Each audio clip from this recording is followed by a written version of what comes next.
The Lord bless you, heart dwellers. I have a short prayer as a result of the teaching that the Lord gave us tonight.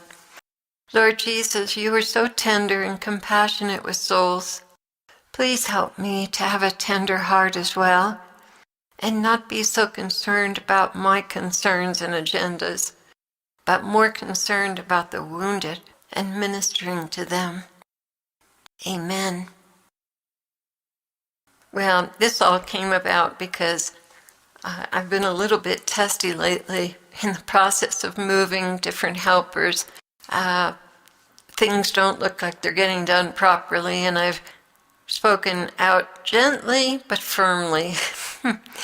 And I realized that I was being presented a twisted picture of what was really going on, and it was a deliberate attempt on the enemy's part to make me angry. And he succeeded. So the Lord is addressing that. After communion, I sat quietly and said, Lord, I'm listening for you. It's 2:22 a.m. And 2, as always, reminds me of the second person of the Trinity. I heard his reply immediately. You noticed. Imagine that. Lord, I know my first responsibility is to feed the flock. What's on your heart tonight?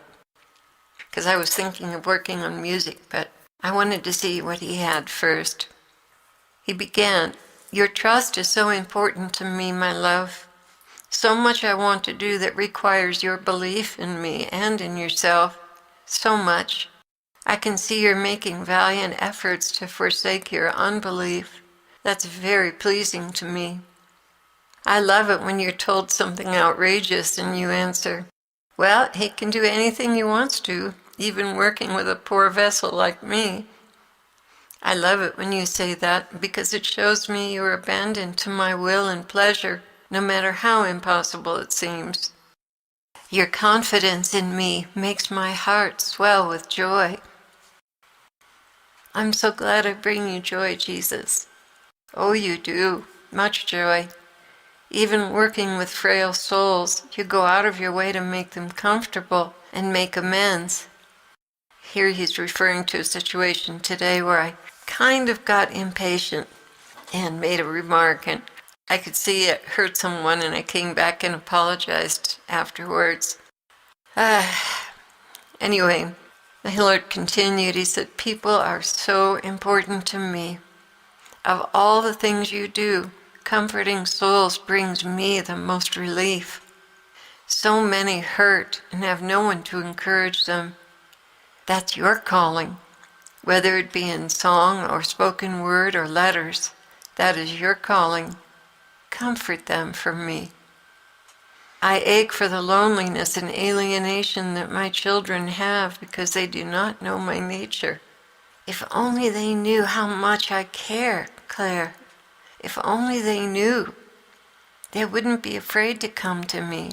They wouldn't be afraid to hear me. Do you know that's the number one issue with my children hearing me? They're afraid of condemnation and correction. Yep, I'm getting that message. And that is so far from my true nature.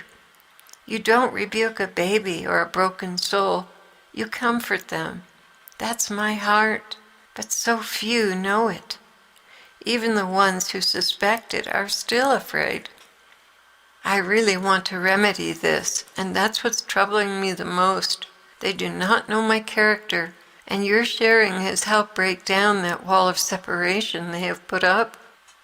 Even the Satanists, they believe lies about me, and the foundation of their behavior is a misrepresentation of my nature and true compassion for them. They are truly wounded, and the walking dead with no one to pour oil on their lesions. If they understood how much I cared for them, they would quickly turn away from Satan. But they haven't a clue that I am a God of mercy, full of compassion, and gifts of healing for their hearts and souls. They've been brainwashed by the enemy, who's the father of lies, and has completely distorted who I am. People come to your channel to find me, to learn about me, to see how I feel about them by watching you. Your transparency is of utmost importance.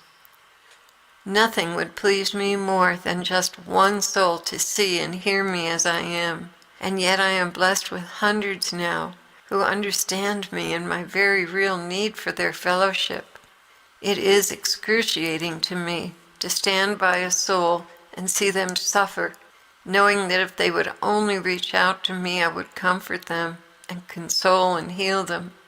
It hurts me also that they do not understand that sin is so damaging to them. It's not that I'm a harsh taskmaster that wants my own way. I'm not even as tough as you can be with your employees. Ouch. Well, I see into their hearts and what's troubling them. May I have this gift, Lord, so I don't hurt anyone? He began again. Always be suspicious of anger or righteous indignation.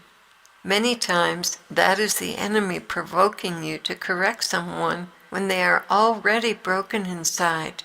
Your restraint there is very pleasing to me, because I know how much you have to hold down sometimes, and I see that it really is a sacrifice on your part. But what you don't see are the devils poking you with pitchforks and arrows, provoking you to wrath or discontent that can be felt by others, thereby making their load even more unbearable. Mostly I send you souls for healing. Yes, they need work to do. They need to do it well, but more importantly is your loving demeanor to bring comfort to them. Wow, Lord, help me there, please. I am. Each day I test you with something and watch to see how you will respond.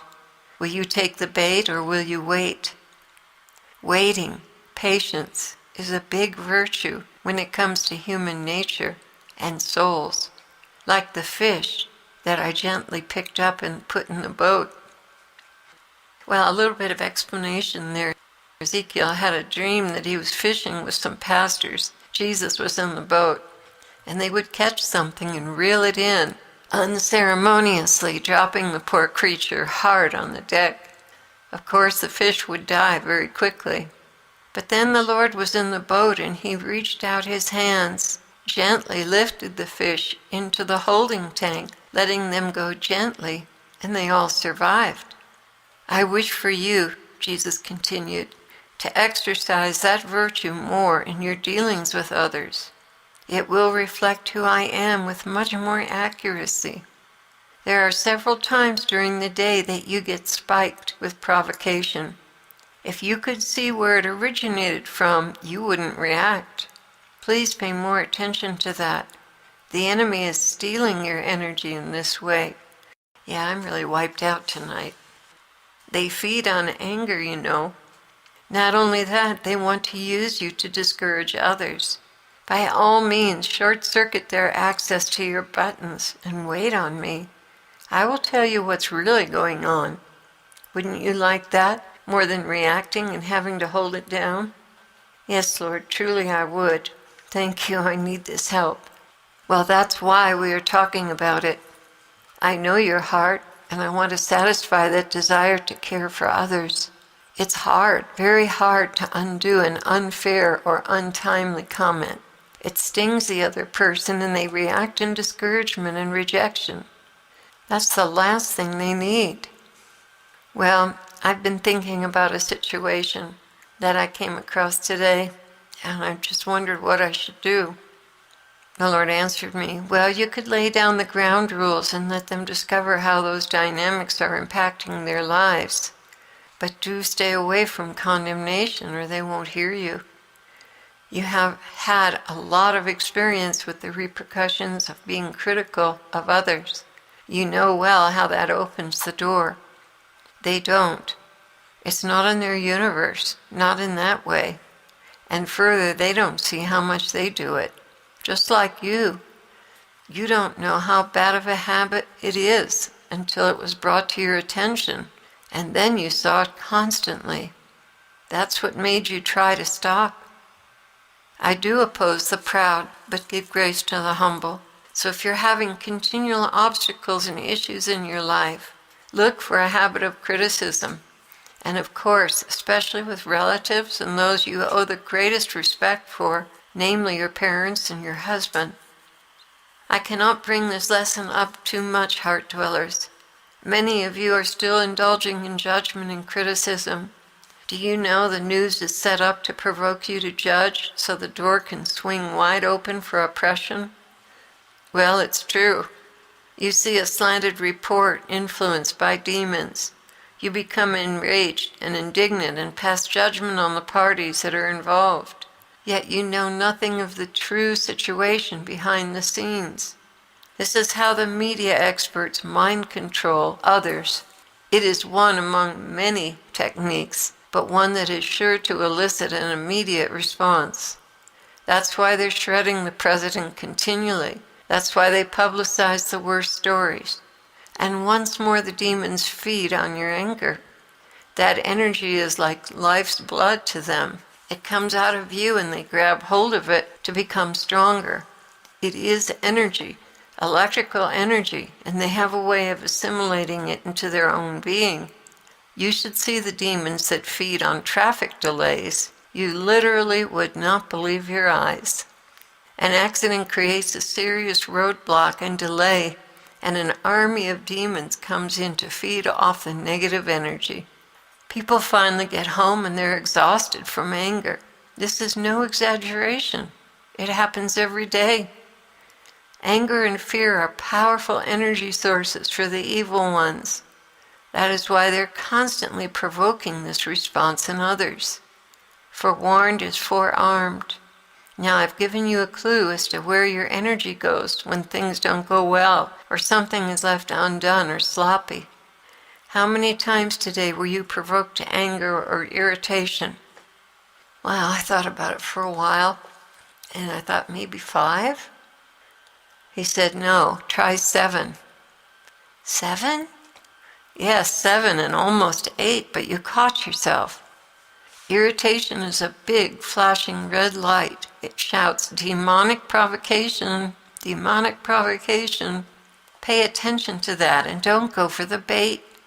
I speak to you especially in those times to give you another perspective so you won't go off on someone. If you heed that warning, you only lose a slight bit of energy to the enemy. So I'm giving you a lesson, heart dwellers. You are the target every single day of bullets and arrows tipped with poison of anger, pride, and judgment. Please have more wisdom than the enemy. Wise as serpents, gentle as doves. Don't fall for their attempts to anger you. If you read something that starts to make you angry, run from it. If there is an unjust situation and you need prayer for it, do not go into great detail to stir up anger in others. Touch it lightly and move on. You don't realize that when you go on and on about unfair situations, that the devils are actually using you to upset others. You yourself are angry and you're passing it on to others. It's like an infection. At the end of the day, you're exhausted. You gave it all away to the enemy. When you respond in love, you short-circuit the enemy's plan to steal from you. You see injustice, and instead of getting furious, you ask the Lord, why are you allowing this, Lord? There is so much you don't understand. There's history, bloodlines, sins of your forefathers, which carry curses and open doors. And if you knew the whole situation, you would pray for the parties involved, but not get carried away with anger and judgment. There is a history as to why that person is in so much trouble and is being treated so unfairly. So rather than snapping to conclusions, it's best to say, Lord, please intervene here and keep me from unjust wrath. I know, Lord, you do not allow situations this bad to happen for no reason at all. You are a just God. Please deliver them from evil.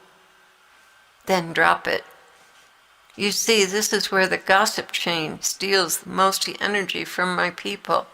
A juicy piece of news is spread, and the demons follow the trail as if it were dripping blood. They suck it all in and walk away from the gossipy phone conversation rejuvenated and re-energized to go out and cause more trouble. That's how they work. They take what you had, your good energy, they provoke it to anger, and then they feed on that anger. It is a never-ending cycle. That's why I tell you not to listen to the media, not to gossip. That's only one facet of these deadly habits. So now, how wise are you in understanding what you are up against today? If you've learned, my dear ones, please put it into practice and conserve your energy from my work. I will remind you of what I've taught you today. I love you. Go and be as observant and clever as the snakes, yet so gentle that like the dove you flee at the first sign of dissension and negativity. And by all means, spread my healing, unconditional love to those who are wounded and broken and aren't able to function the way they should.